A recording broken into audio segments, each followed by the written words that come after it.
পশ্চিম এশিয়ার চলমান খাদ্য, সার ও জ্বালানির দাম বৃদ্ধির প্রভাব এবার সরাসরি পড়েছে বাংলাদেশের অর্থনীতিতে।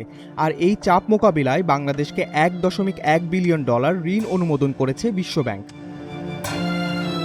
বিশ্বব্যাংকের তথ্য অনুযায়ী দুটি পৃথক প্রকল্পের আওতায় এ অর্থায়ন দেয়া হবে। এর মধ্যে খাদ্য নিরাপত্তা নিশ্চিত করতে জরুরি সহায়তা প্রকল্পের বরাদ্দ রাখা হয়েছে $30 কোটি।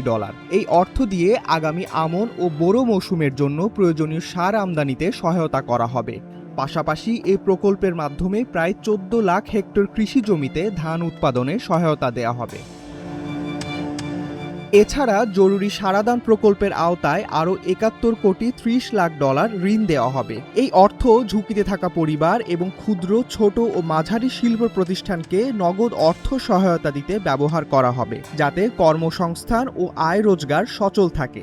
একই প্রকল্প থেকে খাদ্য, ওষুধ, চিকিৎসা সামগ্রী, বিদ্যুৎ ও পানি সরবরাহ অব্যাহত রাখতে প্রয়োজনীয় তেল ও গ্যাস আমদানির ব্যয়ও বহন করা হবে। জরুরি সারাদান প্রকল্পের পুরো অর্থ আগামী বুধবারের মধ্যে দিয়ে দেয়া হবে বলে জানায় বিশ্বব্যাংক।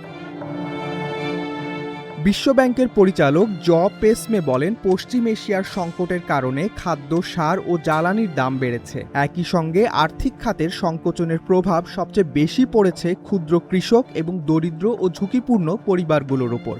এদিকে রয়টার্স জানিয়েছে, জ্বালানি আমদানির ব্যয় বৃদ্ধি ও অর্থনৈতিক চাপের মধ্যে বৈদেশিক মুদ্রার রিজার্ভ শক্তিশালী করতে এবং সরকারি অর্থনীতির ওপর চাপ কমাতে IMF সহ বিভিন্ন উন্নয়ন সহযোগীর কাছ থেকে ঋণ নেওয়ার চেষ্টা করছে বাংলাদেশ।